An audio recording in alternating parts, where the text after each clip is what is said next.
Hi, welcome to Politics for People Who Hate Politics, episode 5, if I'm not mistaken.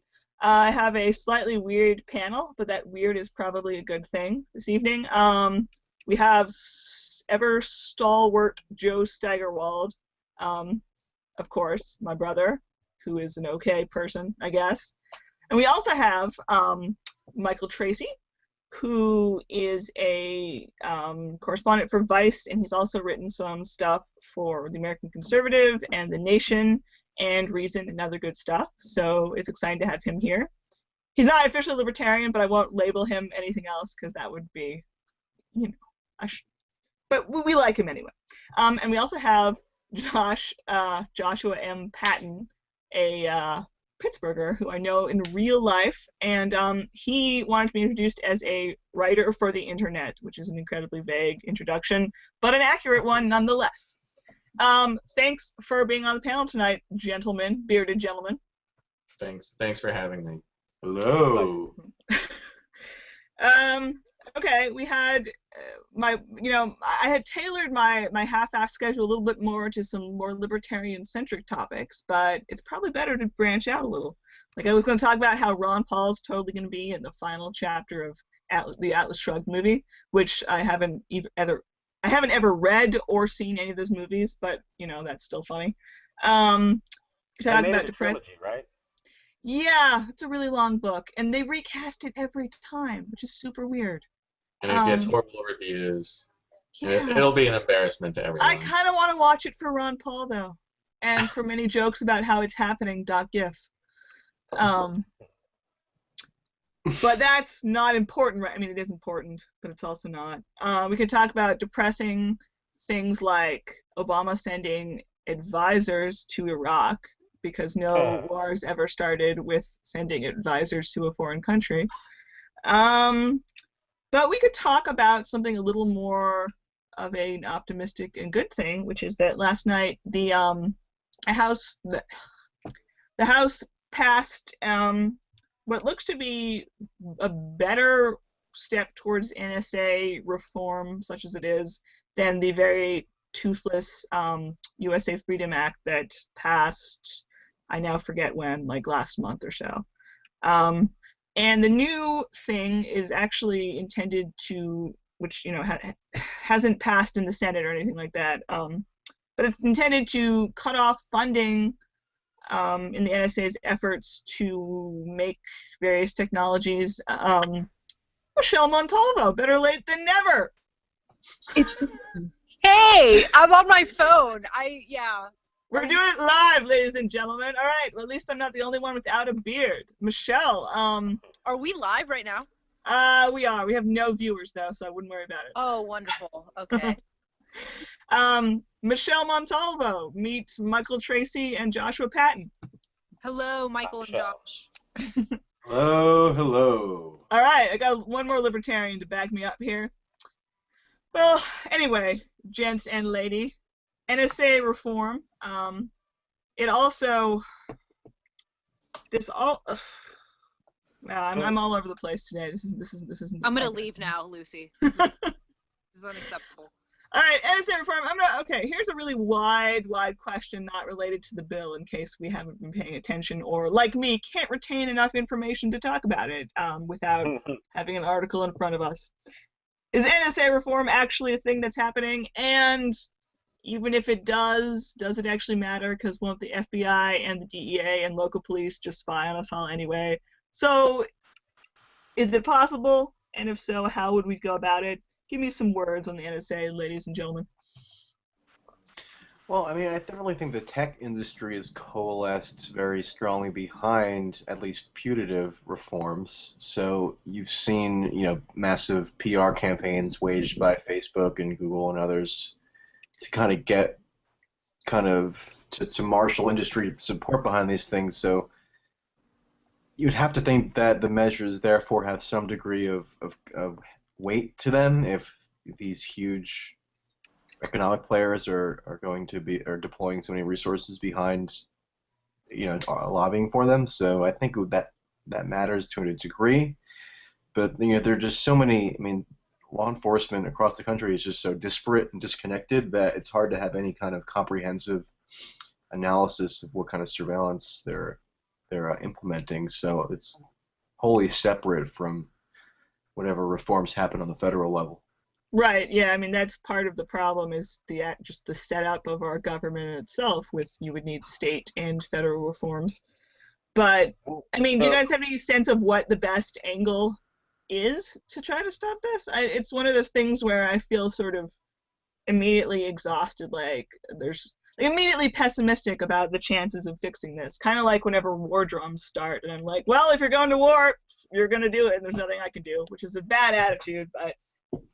Well, I don't know about what specific angle they might take, because again, I don't know enough about like what computery shit is possible, what isn't. But I do think that if there is going to be change, it might have a good chance of happening this year, because it is a midterm year, and it is a very popular issue. No one really likes the NSA right now. So if somehow that were to become a certain group of candidates currently in Congress, running for re-election, who like their constituents make a big deal about it, they might try to do some last minute push something through in order to have a political victory right before the election. And again, whether that ends up having any teeth or being effective, there's really no way to know until. I mean, there's actually no way to know unless another Snowden comes out and says yes they did, or that they didn't. I think the public is enough against a lot of these bills that I think it goes back to Cantor lost in part because he was seen as this kind of statist, and with this new bill they do a voice vote before it actually happens to see Congress basically off the record will vote, and it didn't pass on the voice vote. When they actually did the vote, it passed because no one wants to go on the record now being for the NSA because they know it's political poison at this point. Is it really? I mean, I think it is on the conservative side. Yeah. And I think all over. I mean, liberals themselves love Glenn Greenwald and Edward Snowden. These are two guys who have sort of transcended the ideological teams that people, like it's fucking sports. It's people seem to care about it. However, if with the stuff happening in Iraq, if anything even sounds like terrorism outside of the Middle East is happening related to ISIS or really at all, I think that the opinion will change for a lot of people who have typically been on the national security side of things. Another point about kind of the local surveillance measures that are being enacted, I think we have reason to believe at this point, a few case studies basically reflecting this, that, oftentimes what happens is that police departments or other kind of law enforcement agencies will try to usher in these new technologies used for surveillance kind of underhandedly, or, it's not put up for public debate, Like with the stingrays, have you looked into that? Yeah, that would be an example of it. But I think there's evidence in various locations around the country that when committed journalists or activists call attention to these actual measures and the amount of money being spent on them and how they seem to be being instituted without proper oversight from the local council or whatever the legislative body is, I think there's definitely an opportunity for people on a local level to kind of marshal support for at least applying greater scrutiny to these initiatives. I think Radley Balco has even reported on, local backlash to certain militarization initiatives in certain departments. It's just about creating the awareness, because police departments by design will do it with pretty little fanfare or by bureaucratic mechanisms, so their decisions aren't subject to direct electoral oversight. Mm-hmm. So Jello Biafra of the Dead Kennedys, I believe one of his many campaign platforms when he ran for governor of California back in the late 70s was that police officers should have to run for office, which I always thought was an interesting idea. Not that it would really solve anything. That's true. Yeah, that's true. Um, but yeah, sorry, I had a Gel Biafra related tangent that went nowhere, but that happens in my life. I keep I keep wondering if one thing that we don't have, like I don't want to pretend that I trust the Constitution to fix everything by any means, and I think that out of all the Bill of Rights, the Fourth Amendment is probably one of the most destroyed at this point.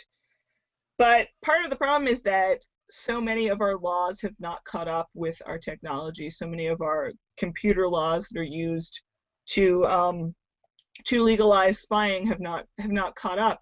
And I know I should be skeptical about, like, the magical fix everything about spying law of 2016, but I wonder if there's anything there that can actually, like it just needs something that needs to exactly state, like, you may not spy on these people without a really particular warrant or something like that.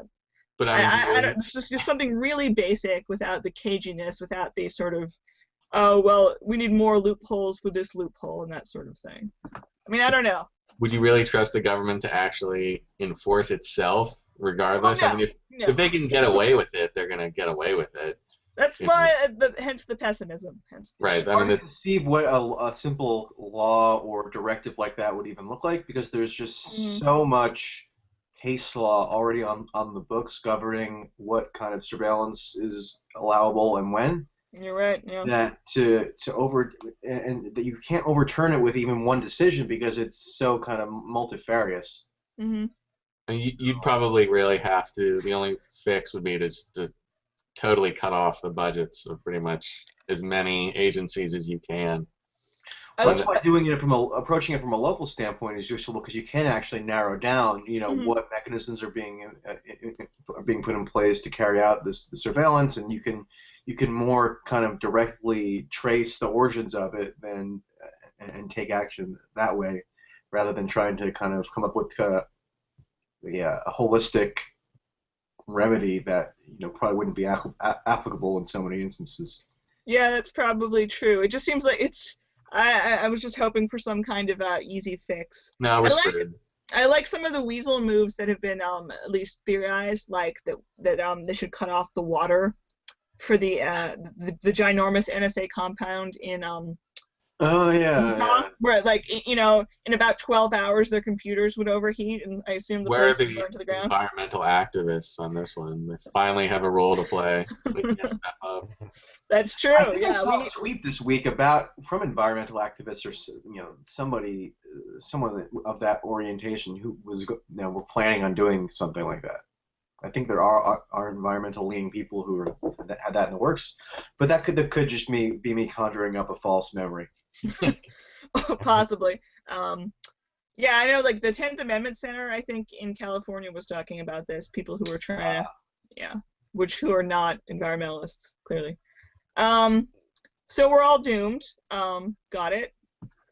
Fourth Amendment's dead, in spite of my shirt. Cross it off. Just cross it off. Just start crossing off the amendments. Crossing it off now. All right. Right now we're going to talk a little bit about Michael Tracy's article for Vice about heroin, and I'm going to ask him to lay it out a little bit, and then maybe the rest of us can join in. Michael Tracy, can you give us a summation of your article? Or I can do it, but... Why don't you give me a couple sentences and I'll kind of riff from there. Okay. Basically, Tracy was talking about how there has been a bit of a panic lately in various places about an increase in heroin use in the United States.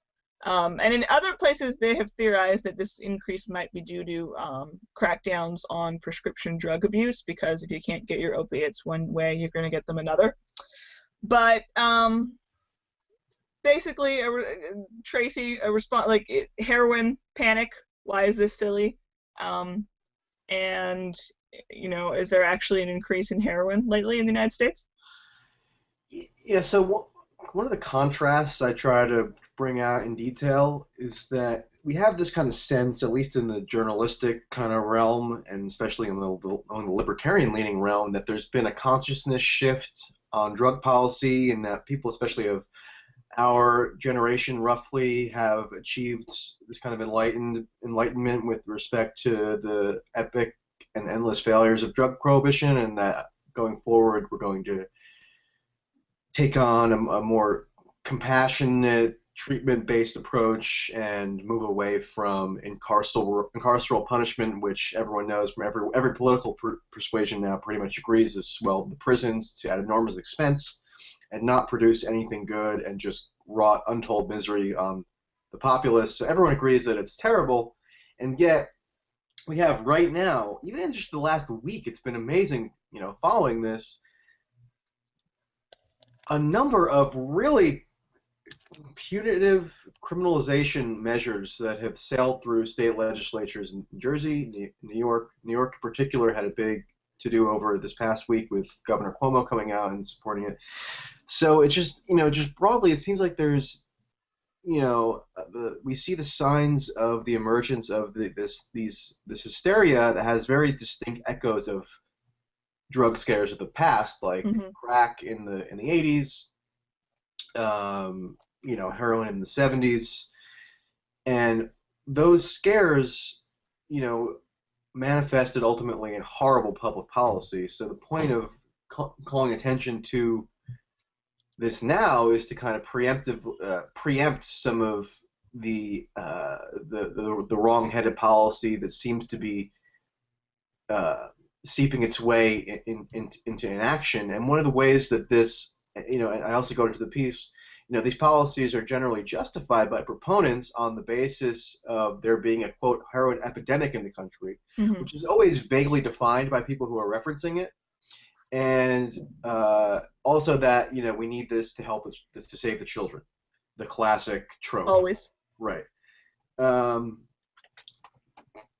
so this is doubly ironic because just about a week, it was last Friday, so a week ago today, the CDC, which is the U.S. government's authority on public health data, released its report for opiate use in 2013, showing that use of heroin among teenagers in the U.S. declined, I think it was 0.6% from 2011 to 2013. So by no meaningful metric can one state with any certitude that there is a heroin, quote, epidemic, especially among U.S. teens in the country, and yet the supposed epidemic among U.S. teens is the primary reason why all these enforcement measures are being ramped up at this time. So you have in New York, they've doubled the size of the anti-narcotics division of the state police. In New Jersey, there was a huge sweep of basically a mass arrest in the first week of June of over 340 people, 280 of which were just heroin users only. And then their names and photos and places of residence were splashed on the internet, and it basically as a means of public humiliation. Yeah. I talk about this more in a forthcoming piece for Monday, but this is so there's just a lot going on right now, and I feel like it's happening. It's really consequential and significant and going to have a huge impact on a lot of people's lives, and yet the journalistic crowd seems insufficiently attuned to it. So I'm trying to... Well, I mean, the mainstream press has never been good on the drug war until, the mainstream press is bad on actually questioning policies that are already in place, and they're easily swayed by, the opportunity for a delightfully scaremongery headline. So, I mean, I don't expect mainstream people to question the fact that there's, totally an epidemic of heroin. Yeah. They always, that's what they do. They're culpable. They're greatly culpable for the drug war's horrors as well, because they... Yeah, and in generally, they're extraordinarily deferential to law enforcement authorities just overall. Yeah. But with respect to drugs, illicit drugs in particular, law enforcement receive even more deference because they're thought of as having unique experience and expertise on the subject of drugs, which to me is just wildly ridiculous. As opposed to a vested interest in a particular side most of the time, among other. Yeah, but even as young kids, we're propagandized with the DARE program and so forth, and parents are instilled with the idea that police should be educating children about the nature of certain substances. When, and I mentioned this in the piece, and I spoke to a law enforcement person directly about it. The question I had was, why are you in particular suited to speak about purported heroin epidemic, which you're calling a medical issue, to kids at the high school that we were at for like a seminar or assembly thing? Why is it you that's coming and giving these kids information when, a reasonable person might say, have a public health official or an academic or a medical professional or someone who actually has can actually discuss this through a non-criminalization prism. Mm-hmm. And people are so kind of entrenched in that mindset that it just seems natural to them that the police should be the ones coming in to provide educational, guidance to teenagers on heroin use, when really that's the absolute opposite of what should be happening. Right. I mean, but for the past 40 years have made that sort of expected. We can open this discussion up a little bit. Another thing I want to add is that I've talked about kind of what Tracy wrote about in some other pieces myself, but it was mostly a general caution that I think y'all libertarians and good leftists and anyone else against the drug war, like I worry about getting too comfy. Oh, weed's legal in 2 states. We're done.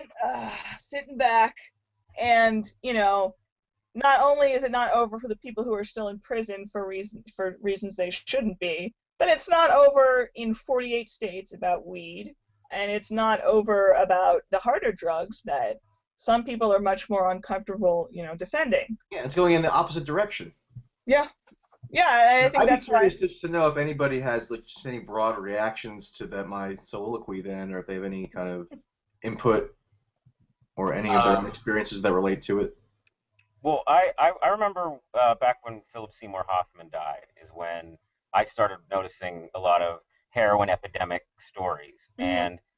And the one thing that the statistics that I remember floating around was something like, 40-45% increase in overdose deaths for like a 5-year period, and also that where these were happening, the geography was different than what the DEA was used to, which is sort of how I think it got branded an epidemic, because it does seem to be popping up in other places, probably I think because of the whole prescription drug thing. It's spreading to white people, so now there's right, exactly, and that's why it's an epidemic now. Holy shit! But I do think white suburbia. Mm-hmm. Yeah. But what I think that and that's why I think that that they're having success with sort of cracking down and militarizing and stopping the bad guys, because again, the heroin dealers, even when you're having the arguments about legalizing marijuana in the other 48 states, part of the defense is always, well, I mean, it's not like it's a heroin or it's a heroin drug. And I think that if somehow that could be detached, that fear, from the actual realities of, what it's like and what it's like to the people who really have a problem with it, then people will change their minds about that they should be in jail rather than, a hospital or treatment or whatever, a wood cabin out in Walden Pond, wherever you should go when you're in the grips of the girl. What I just read on this heroin stats was the heroin overdoses has not increased since the late 90s. It's heroin use has increased by about 50%, but the actual overdoses, what I just read on the HuffPost, you search for heroin now and you get an entire page full of panicked headlines and heroin's coming to kill us all, et cetera, et cetera. But it doesn't look like, the deaths, unintentional death overdoses are flat, and it's probably, in cases like this, a lot of the time it's just more people actually admitting that they're doing heroin, not necessarily an actual increase. Yeah, I mean, heroin use has tended to stay very stable for a very long time. You don't see the dramatic spikes. And I don't know, I don't have good numbers in front of me, but if it's true that cracking down on prescription drug abuse and probably, just use, and that's another whole other problem. If it's true that that has pushed people, including, white college students who might have had a pill problem, into heroin, that also is an old story, because invariably when the government cracks down on one substance use, people will find another one. And often it's a worse one. Like during the Vietnam War, when soldiers, getting stoned, and they cracked down on marijuana, and they started using heroin, and they cracked down on heroin, and they started injecting it instead of snorting it. And the coke epidemic in the 80s was partially a reaction to the fact that there was a heavy Reagan era crackdown on marijuana. Like, it's at this point we should be learning that whenever the government cracks down on a substance, obviously that doesn't end substance abuse or use. It simply pushes people towards something else, which almost every occasion that I've seen is something worse. So and whatever. Yeah, else. and I mean, I think based on my understanding of the most recent data, and this is the federal government's data, heroin use has remained flat, but there's some evidence. There's evidence to just suggests, and the spokespeople say this, that heroin deaths have increased over the past few years. Now, the irony in that would be that the cause of the death would have not been due to heroin itself, as pharmacologically, it would be because it was, combined with some other substance. That was the cause of Philip Seymour Hoffman's death. That's it wasn't right, a yeah. pure heroin overdose. It was that his stuff was laced. So that arises only because it happened. It has to operate in an underground market, and it can't be subject to any kind of above ground regulations or oversight or scrutiny, or however you want to put it.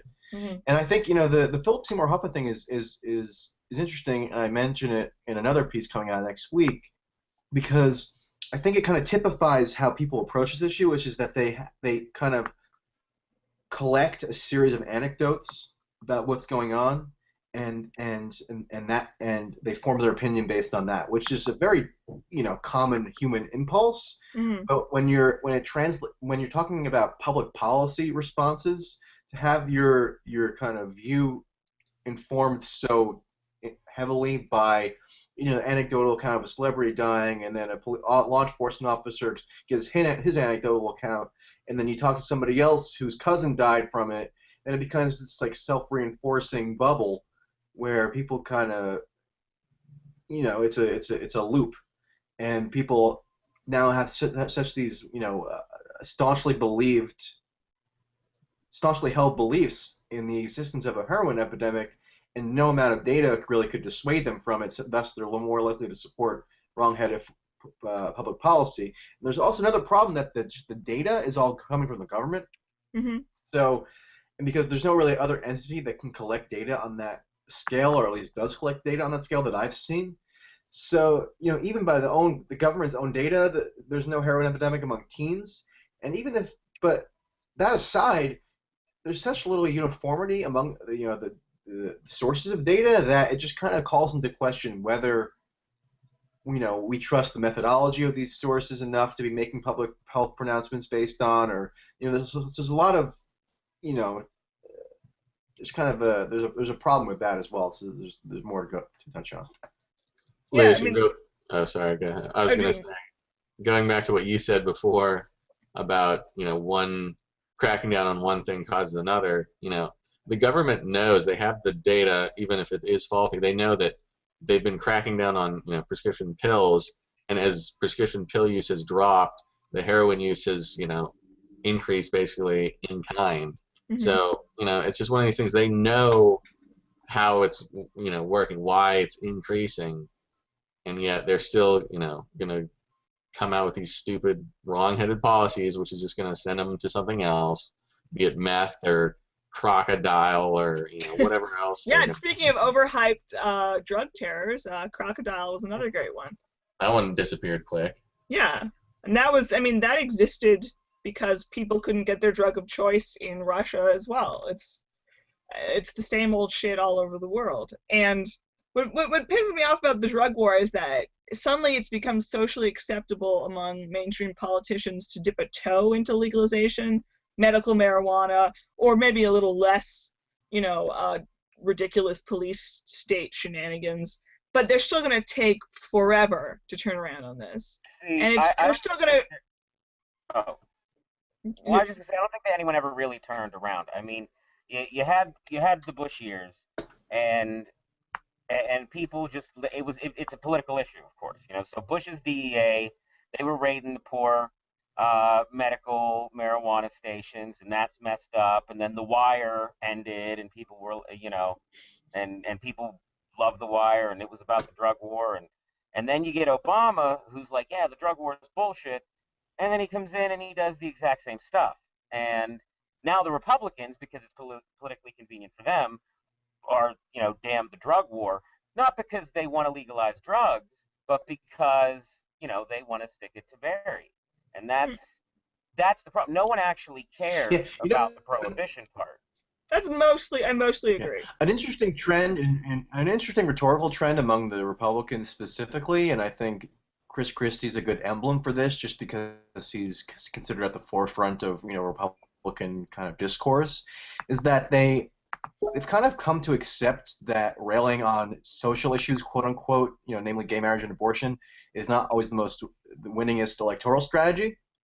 So they kind of have to adopt other quote unquote social issues to expound on that will be emotionally resonant and will touch a certain chord among a certain voter that gay marriage and abortion previously had. And Christie since 2012 now has been saying that the war on drugs is quote a failure. Mm-hmm. And within the past couple of months, and he did this just today when he addressed the Faith and Family Freedom F and something coalition meeting, where a third of the speech is basically devoted to how the Republican Party gets fixated on these hot button so-called social issues when he thinks that compassionate conservatism and a genuine focus on social issues should extend to offering treatment to addicts, and basically he's saying a drug policy should be the Republicans' new social issue. And of course that's going to manifest in different ways according to the politician, but it's just the rhetorical trend is itself interesting because Christie's kind of calculated that he can't obviously be seen as this anti-gay rights stalwart or anti-abortion, but he needs to kind of rouse that same kind of impulse in people. So he's doing that by kind of bringing a new social issue into the foray, which is interesting. Well, I think too that the rise of drug courts, the popularity of drug courts in the past 20 years, that emphasizes treatment over incarceration. Drug courts are bullshit, though, too. Fair enough. I mean, we've talked about this, but the focus is not on jail. It's on healing. It's not. But the rhetorical focus is not on jail, but the practical impact. Oh yeah, that's what we're talking about. I mean, you can still ruin a life in those more feel-good measures. So that actually makes it more pernicious that people are talking less and less about incarceration and criminalization while simultaneously ramping up those policies, because it makes people less aware that it's happening. Right, so at least when there were firebrands who would rail on it, declaring the war on drugs over when it's like in 2009.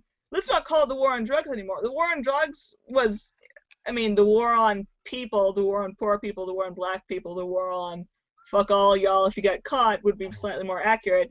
But the war part was really quite literal quite often. And so the fact that the former drug czar, thought it sounds too mean to call it the war on drugs, we won't call it that anymore, it actually annoyed me more just for the reasons that Tracy said, because it's false. It's hiding the truth of that there's still all of this coercion involved and all of this social engineering involved. Well, I mean, you could imagine someone saying, I'm a Republican governor of one of the most populous states in the country. I personally believe that the war on drugs has failed, but given the exigencies of my duties as chief executive of the state, I have to carry out certain elements of the drug war just as a matter of practical necessity. So that would be at least defensible in a sense. But Eh.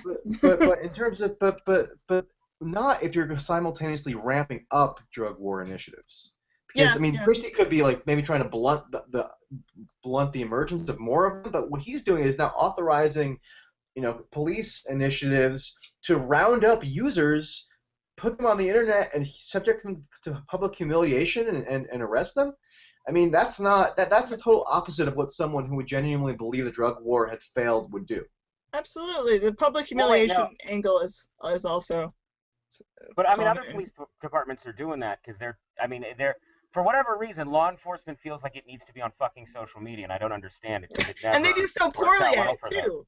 Because I remember a story where they did that same thing, Tracy, about but it wasn't with drugs. I think it was with prostitution sting. Yeah, they've done it Which with Yeah, child porn stings and stuff. yeah. yeah, Shaming so I people, think like locking up people is enough. Shaming them is also what and I uh, think it's because they're bitter because there's so many videos online of them fucking citizens up, and people yeah. get mad at that, and people are starting to wake up to the fact that just because they're cops doesn't mean they're good, and that's To changing say the the least. dynamic again slightly. There's still a long way to go in terms of actually having people think rationally about how the police should act in their communities because they want to be protected. They want to feel safe, and that none of the bad, scary brown people are going to get them. And Guys, I don't know. all That's right. where I get depressed. Yes. I would talk about the drug war and the cops all day long, but then we would have a truly unwatchable podcast that was hours long, and we can't do that. We cannot do that. We were going to talk about some. Okay, well, we're not going to talk about how the Pope likes the war on drugs. Some hippie he turned out to be. We're not going to talk about how Hillary Clinton did or did not defend a rapist, which is or is not terrible / a bullshit, pointless story. Honestly, I think that we need to wrap up with. Now, I got to change this up a little bit because if I had, a lazy libertarian panel, I could just allude to what we're talking about without too much context. But basically, the last 2 days, a very silly, very irritating libertarian site that was supposed to be devoted to viral content made a list of the made a list of Enough said. sexy libertarian ladies, and then when people were annoyed, made a list of sexy libertarian males, which I accidentally helped with, but I didn't mean to because I didn't realize that my friend was talking to the person who made the list. But the point is, I guess I want to talk about, since this isn't libertarian centric, but like, I don't know. Joe, well, first of all, Joe, to tell us about those lists a little bit, being a libertarian and person who's always telling me to sell out more so that I get more attention for my pieces. Do you have thoughts on these lists, Joe? Yeah, I do. I mean, it's Austin Peterson who created the site, whatever, Liberty Viral Liberty, whatever it is. Shh, don't promote Yeah, it.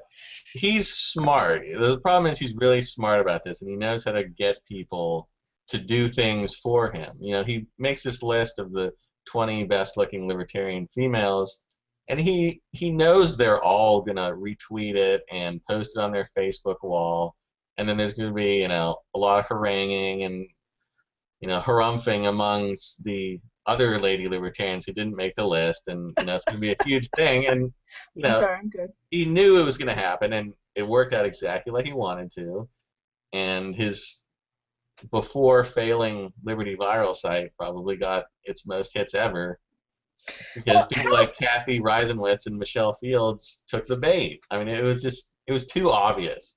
it was It too was brilliant obvious. by him, but it makes me want to puke. Well, I mean, all of us here are good writers, by the way. Like, do you guys feel a pressure to ever engage in, like, really, maybe not this clickbaity or this sort of narrow of a niche, but, like, I don't know. Yeah, I mean, yeah, of course.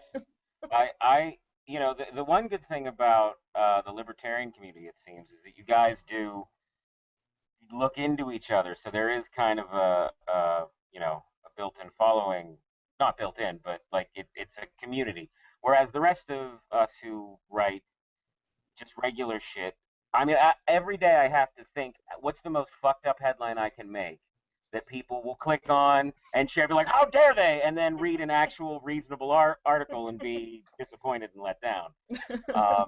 So that's what I do. I mean, I even tried for this one site that I write for, latest.com, because it's mostly liberal audience. I did a 5 craziest things said this week on the right, and usually it was shit like tornadoes caused by gay people. Obama is a Kenyan Muslim transgender. Just crazy stuff True. like that.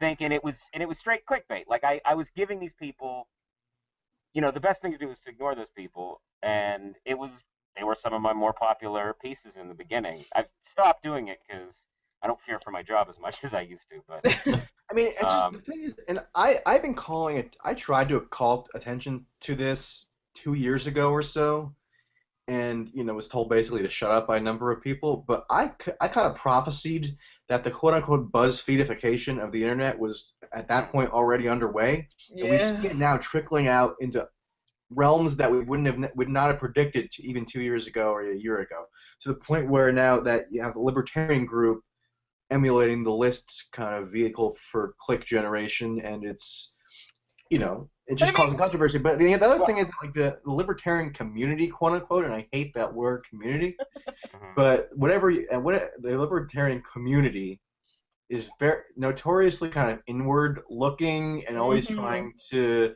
sort out who's a libertarian, who's doing the right libertarian thing, who made this other libertarian I have never heard this critique libertarian before.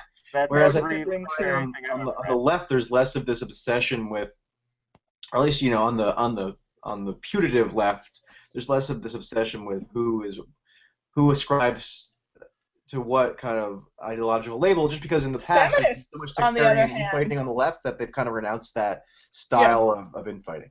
But feminists, Tracy, have the very same type of ideological testing and sort of, I forget what the horrible Maoist self-criticism thing happening. And libertarians, from the inside, it seems like libertarians are the very worst at this, or the very best at this.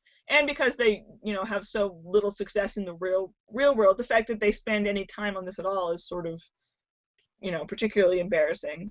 Yeah, I mean, I find it especially objectionable to make that list. And obviously, the person who made it knew this going into it, knew that it would provoke controversy, as Joe said. But the people on that list are people who are doing work, doing political analysis or reporting, or they're putting a part of themselves into the public arena that is wholly distinct from their physical characteristics. So to drag that in the form of a list just to generate clicks, I think should be, I think it should have been denounced among the women that were on the list if they consider themselves any kind of feminist or even progressive-minded. Not even have to consider themselves a feminist. It's demeaning whichever way you spin it. Yeah, but I mean, like, it's again catering to the worst impulses of the internet, and if anything, that needs to be fought against because it's so alluring. But did any of you guys read the comments? I tried not to. They're fantastic. There's no way they weren't going to comment on it, though. They knew, Yeah. I mean, Peterson knew who he was targeting. Well, what bothers me, I'm gonna say that what bothers me is the polite thank yous about being included on the list, which some of them did and some of them didn't. But honestly, like Kathy Reisenwitz, who I like in real life, and I don't want to pile on some of the silly critiques that she's gotten, but her response was sort of like, well, this is demeaning, but it helps me get sort of attention for my career. Right. Which is maybe commendably honest, but at the same time, it reminded me of this one Onion article.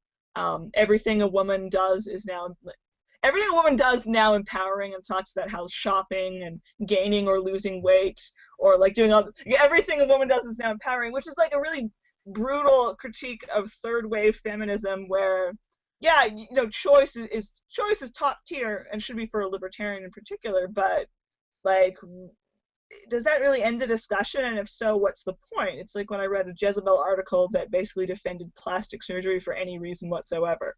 Yeah, you chose it, congratulations, but what's the point of Jezebel if it's just You could have stopped right there.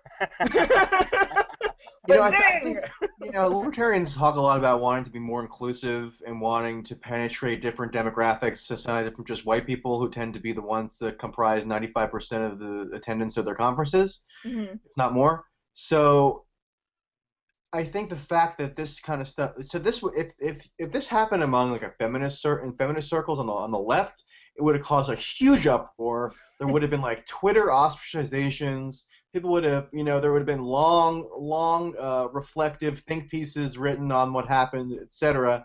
Whereas among the libertarian circle, because it's kind of more rarefied and it's more insulated, it's kind of like there's maybe one or two people chime in, but it's not gonna turn into anything that actually prompts any degree of genuine self-scrutiny upon the part of the movement, quote unquote.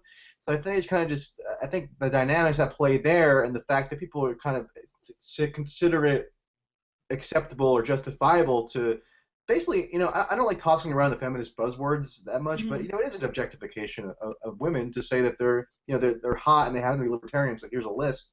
And I think the dynamics that kind of went into the reaction to the list kind of get to why libertarians don't appeal much to women and to other demographics that they've been trying to reach out to.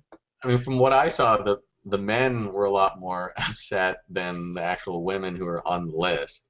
I didn't hear a single peep from any of them about, maybe this was, a bad list. Well, you could see them not wanting to be, they might not want to be thought of as whiny or petulant about it. So you could see there being kind of a pressure from that angle. Yeah, I mean, I saw that if the people not on the diplomatically ignored it, which I appreciated. In order to any inroads to be made, someone on the list would have to say something, because if the 29th person who didn't make the list says something that's going to be, sour grapes, he didn't get on the list. Somebody should have stepped up, and it should have been. And this is just something. I mean, it's a no-win situation, really. That's how why emotional those gals are. Let's be honest. Right. So true. And anybody would just have to admit that this is an issue that would never even occur to men to even have to grapple with at all. So yeah, I mean, it is definitely disproportionate on women, and you don't have to be necessarily a feminist to acknowledge that, but you have to, I think, just acknowledge reality in that there's this disproportionate burden that women writers are being shouldered with, that they're even in this conversation to begin with without voluntarily entering it. Right, the fact that I assume that women didn't all give permission for multiple Facebook photos to be used on this list, and the fact that the male follow-up list was written by Peterson, a heterosexual, and it had more, there was sort of an implied joke that they were doing a follow-up male list at all, right. So that the women don't get too offended, and so that we're equal. Now, because I never am going to get that time back, I'm not going to read either of these lists. Good man. What were the male ones? Were they actually did they just take 20 libertarians that they liked and said this guy's hot and talk about? I can't imagine they talked about anything really, just other than here's the pictures of these people. It was just a tongue in cheek. The male thing was just tongue in cheek, whereas the women one you could actually tell some thought went into ranking you genuinely based on how hot they thought they were. Yeah, like the one. Nick Gillespie was number 2 in the male list, right? So. I mean, I'm not saying he's not an attractive man, but for amongst the young Liberty crowd, I don't think the ladies are gonna necessarily be falling over themselves for him at number 2. As someone who's. Oh, go ahead, Lucy. Okay, well, I mean, it comes back to one of the more interesting and flawed feminist books I ever dabbled in was Female Chauvinist Pigs, which was written in the mid-aughts at the peak of oh god, they're making songs for 6-year-olds, what do we do sort of panic. And the book is kind of down on sex workers, which I strongly dislike, but it raises an interesting point about this sort of the sort of box that women get put into, which to me applies in the you have to laugh when you get put on a list like this sort of thing. Like if you make too much of a comment about it, you're not one of the boys. Yeah. And the boys are gonna sort of they want you to run with them, but they also want to talk about your tits basically. And that's the box that you're put in. And they want you to put up with it and not object at all. Yeah, because you're not like those uptight other bitches, basically. To be fair, tits are fantastic, and I'll talk about them all day. That's But fine. My point is, who is this for? Is what I don't understand. Like, is it meant to attract, people like me who just, I like the whole legalized drugs things. Still kind of cool with the Department of Education, like us people. It's meant to attract the or is it trying to hardcore be libertarian. Yeah, Right. it's a circle jerk of outrage. Right. It's I meant to realize I'm attract feeling it. anyone who would brainlessly click it. I mean, it's not. I don't think it might be like loosely aimed at a libertarian demographic, but the point of viral content is that you want people to just instinctively click on stuff, whatever their predispositions. Right. Right. Yeah. Well, Austin Peterson wants to be the libertarian with BuzzFeed, so all the libertarians are going to click on this, And another even the women, because it's all going to get retweeted by the people on the list, and then other women are going to see it, and they're going to be, oh, am I on this list? Because it's a small group To anyway. be fair, I get way more retweets and Facebook shares of people who think I'm an asshole than actually are like, hey, that good job. does help. I mean, the BuzzFeedification of media, which Tracy referenced like 100 years ago in this debate, and which we should wrap up soon. Another thing that comes out of that, though, is I don't know if BuzzFeed has ever officially said this, but basically the cat gifs are subsidizing their occasional forays into actual journalism, including long form stuff, and some of it's dull, but some of it is actually quite good. It was better when Michael Hastings was alive and stuff, but there's still they have some solid longer content on there. Great, by the way. I'm sorry? His new book, The Last Magazine, I read it in a night. It was really good. Oh yeah, I want to put that up. I mean, is there something though to be said about subsidizing, propping up the stuff, the long form or the in depth or the investigative stuff with really silly viral bullshit? Yeah, I mean, that's the way media has operated for eons, right? Yeah. I mean, the classified sections of newspapers are what subsidize the reporting, in decades past. And because the reporting aspects of a newspaper is not what generated any revenue. It was selling ads and classifieds. So But I think that's a service. That's similar not to the thing actively. with BuzzFeed now, but just for a different kind of dynamic. And I think the difference is that it morphs the general conception of what journalism is in a way that the classified section in a newspaper wouldn't have, because there was this understood separability. Mhm. Whereas the ethos of BuzzFeed is, first of all, they want to do all the journalism has to abide by the mantra of no haters, Okay, which is why they were castigated for launching a book review section that would have no negative book reviews. And I think there's definitely on occasion they'll do some journalism that has merit and is appropriately critical, but at the same time you have to kind of be cognizant of that. Lingering behind it is this ethos that's been mandated from the top CEO on down of producing this airy, light, kind of easily clickable content that you don't want to bum people too much out about. So and I think when that becomes a major consideration with the journalism you're producing, it has problematic implications. And I think I think the way that the BuzzFeed is kind of diluting the journalistic market is really. I was sounding the alarm on this like 2 years ago, and I realized it was fruitless, and I didn't want to be pegged as like a BuzzFeed obsessive. Mm. But I really That's feel right. like it's You been were borne out. obsessed. Sorry. You were really mad at BuzzFeed for a minute there. I remember that. And I was like, oh, Tracy, what are you complaining borne about? out. I mean, I feel like everything I predicted has come true. Like, I wish it hadn't, but I feel like it really did. But arguably, it's still better than if there was no long form anything. I mean, I don't know. Sure. And all writing in journalism had to be done for free. I mean, I get paid from a clickbait site. Yeah. There you go. And again, what I do is, like I said, I try to do a terrible headline, things like white privilege, real or crazy, and then hopefully people read it and go, oh shit, he thinks it's real and he's nuanced. And by that time, the site's made their money, and maybe someone keeps reading, and sweet, Yeah. But the other thing is that, like, this happens on Vice every now and then, and other articles can blow up not because they're listicles or they're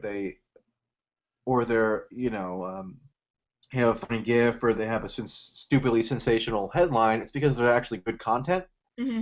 and that still does draw a lot of clicks. I mean, yeah, you have to kind of tailor it to social media in a sense because But that doesn't mean you have to be 95% of the traffic is coming from Facebook, Mm-hmm. but the harm that BuzzFeed has done is kind of inculcated this belief that in order to be successful, you have to adopt their formula, whereas Right. there are other formulas available that are more conducive to producing quality content.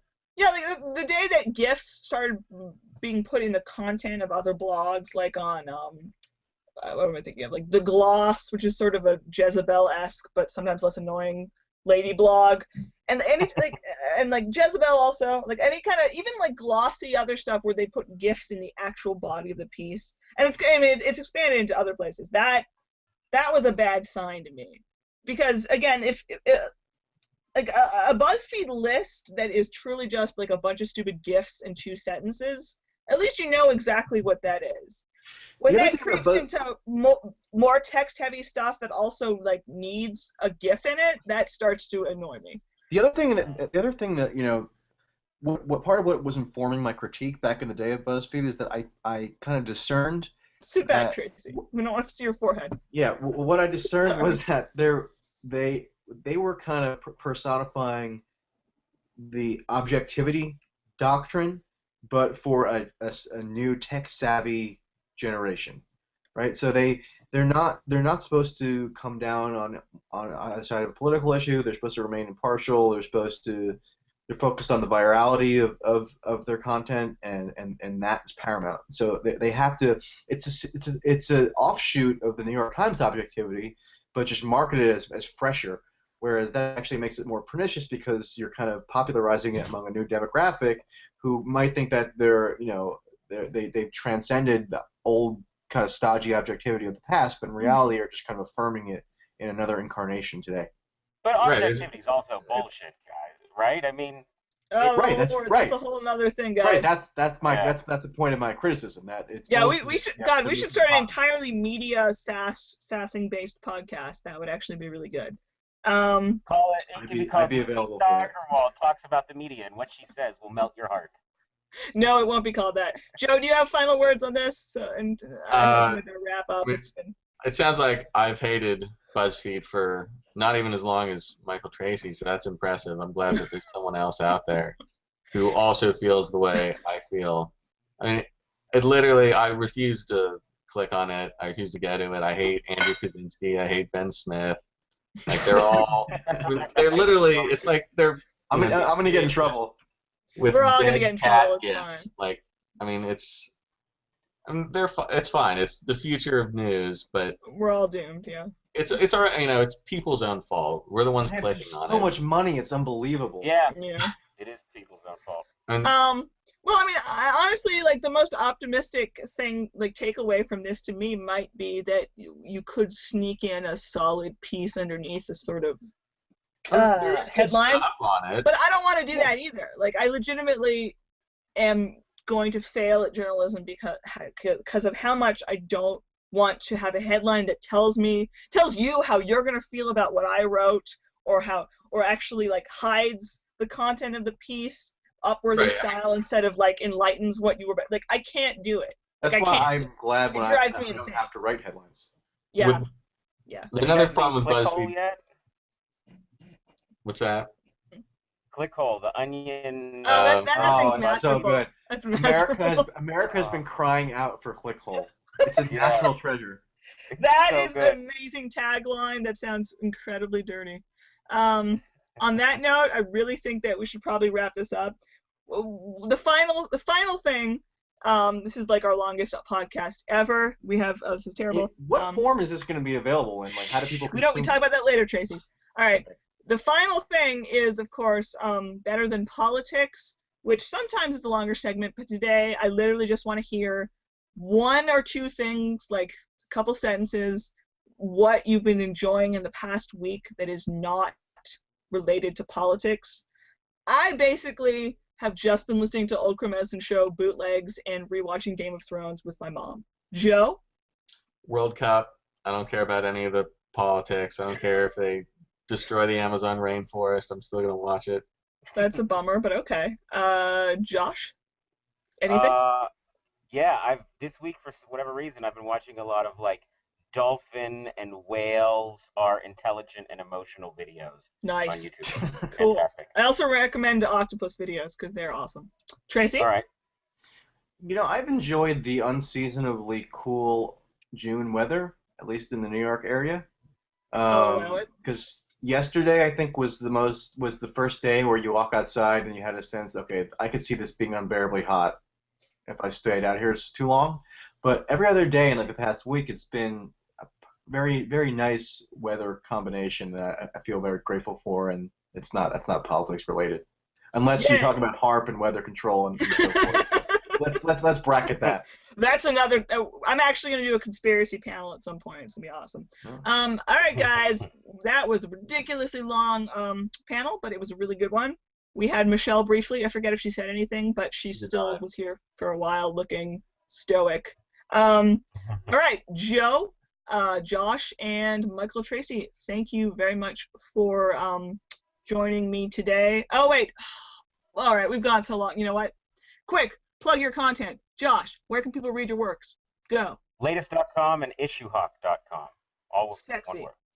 Okay. Michael Tracy, where can the people read your works? Best thing to do would probably be to follow me on Twitter. If you don't want to follow me on Twitter, you could just scan my Twitter for updates on various works. But that's where it's all kind of centralized. Awesome. And as always, people can read my stuff on Rare and Anti-War and Vice and thestagblog.com, where I usually link to the aforementioned sites. Joe never wants to promote anything, but you should still look at all the shiny websites he makes sometimes, like the Stag blog. My lord, this took a long time. Join us next time, hopefully next week, for Politics for People Who Hate Politics, episode 6.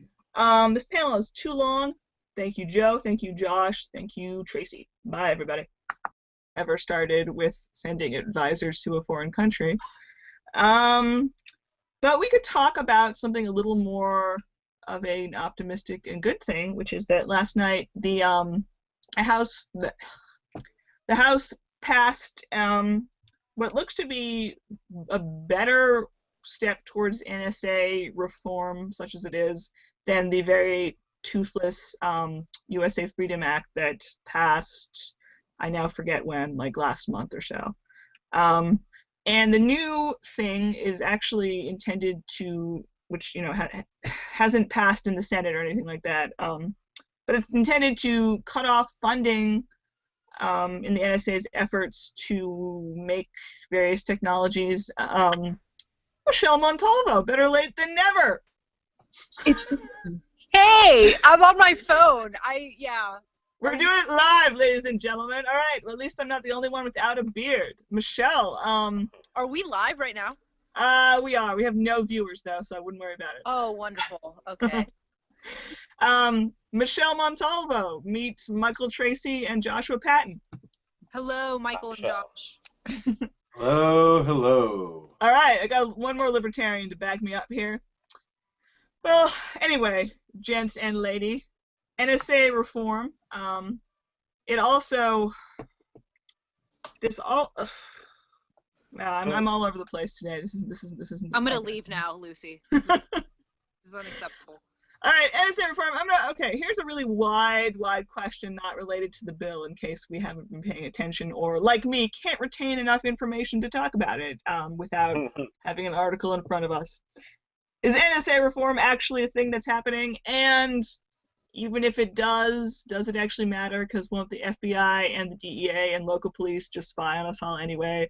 So Is it possible? And if so, how would we go about it? Give me some. What happens is that police departments or other kind of law enforcement agencies will try to usher in these new technologies used for surveillance kind of underhandedly, or it's not put up for public debate, in Like an with the open forum. stingrays, have you looked into that? Yeah, that would be an Tracy? example of it. But I think there's evidence in various locations around the country that when committed journalists or activists call attention to these actual measures and the amount of money being spent on them and how they seem to be being instituted without proper oversight from the local council or whatever the legislative body is, I think there's definitely an opportunity for people on a local level to kind of marshal support for at least applying greater scrutiny to these initiatives. I think Radley Balco has even reported on, local backlash to certain militarization initiatives in certain departments. It's just about creating the awareness, because police departments by design will do it with pretty little fanfare and by bureaucratic mechanisms, so their decisions aren't subject to direct electoral oversight. Mm-hmm. So Jello Biafra of the Dead Kennedys, I believe one of his many campaign platforms when he ran for governor of California back in the late 70s was that police officers should have to run for office, which I always thought was an interesting idea. Not that it would really solve anything. For office. That's true. Yeah, that's true. But yeah. Sorry, I had a Jello Biafra related tangent that went nowhere, but that happens in my life. I keep wondering if one thing that we don't have, like I don't want to pretend that I trust the Constitution to fix everything by any means, and I think that out of all the Bill of Rights, the Fourth Amendment is probably one of the most destroyed at this point. But part of the problem is that so many of our laws have not caught up with our technology. So many of our computer laws that are used, 2 words on the NSA, ladies and gentlemen.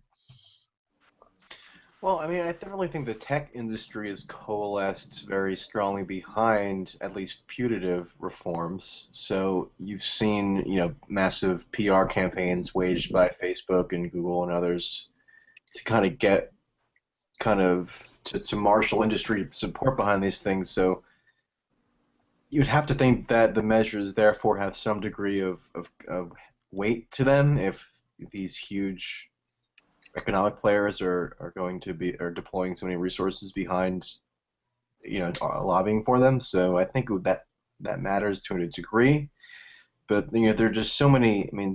Law enforcement across the country is just so disparate and disconnected that it's hard to have any kind of comprehensive analysis of what kind of surveillance they're implementing. So it's wholly separate from whatever reforms happen on the federal level. Right. Yeah. That's part of the problem is just the setup of our government itself. You would need state and federal reforms. But do you guys have any sense of what the best angle is to try to stop this? It's one of those things where I feel sort of immediately exhausted, immediately pessimistic about the chances of fixing this. Kind of like whenever war drums start, and I'm like, well, if you're going to war, you're going to do it, and there's nothing I can do, which is a bad attitude, but.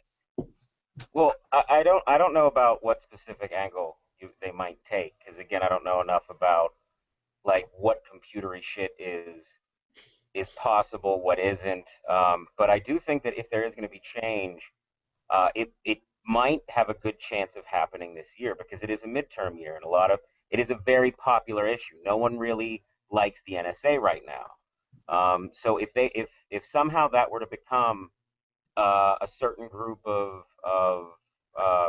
candidates currently in Congress, running for re-election, who they're Hi, welcome to Politics for People Who Hate Politics, episode 5, if I'm not mistaken. I have a slightly weird panel, but that weird is probably a good thing this evening. We have ever stalwart Joe Steigerwald, of course, my brother, who is an okay person, I guess. And we also have Michael Tracy, who is a correspondent for Vice, and he's also written some stuff for the American Conservative and The Nation and Reason and other good stuff. So it's exciting to have him here. He's not officially libertarian, but I won't label him anything else because that would be you know, but we like him anyway. And we also have Joshua M. Patton, a Pittsburgher who I know in real life, and he wanted to be introduced as a writer for the internet, which is an incredibly vague introduction, but an accurate one nonetheless. Thanks for being on the panel tonight, gentlemen, bearded gentlemen. Thanks for having me. Hello. Okay, we had I had tailored my half-assed schedule a little bit more to some more libertarian-centric topics, but it's probably better to branch out a little. Like I was going to talk about how Ron Paul's totally going to be in the final chapter of the Atlas Shrugged movie, which I haven't ever read or seen any of those movies, but that's still funny. They made it a trilogy, right? Yeah, it's a really long book, and they recast it every time, which is super weird. And it gets horrible reviews. Yeah. It'll be an embarrassment to everyone. I kind of want to watch it for Ron Paul, though, and for many jokes about how it's happening. .gif. But that's not important, right? I mean, it is important, but it's also not. We could talk about depressing things like Obama sending advisors to Iraq because no wars. Constituents make a big deal about it. They might try to do some last-minute push something through in order to have a political victory right before the election. And again, whether that ends up having any teeth or being effective, there's really no way to know until, I mean, there's actually no way to know unless another Snowden comes out and says, yes, they did, or that they didn't. I think the public is enough against a lot of these bills that I think, it goes back to, Cantor lost in part because he was seen as this kind of statist. And with this new bill, they do a voice vote before it actually happens to see, Congress basically off the record will vote, and it didn't pass on the voice vote. When they actually did the vote, it passed because no one wants to go on the record now being for the NSA because they know, it's political poison at this point. Is it really? I mean, I think it is on the conservative side. Yeah. And I guess I think all over. I mean, liberals themselves love Glenn Greenwald and Edward Snowden. These are two guys who have sort of transcended the ideological teams that people, like it's fucking sports. It's people seem to care about it. However, if with the stuff happening in Iraq, if anything even sounds like terrorism outside of the Middle East is happening related to ISIS or really at all, I think that the opinion will change for a lot of people who have typically been on the national security side of things. Another point about kind of the local surveillance measures that are being enacted, I think we have reason to believe at this point, a few case studies basically reflecting this, that, oftentimes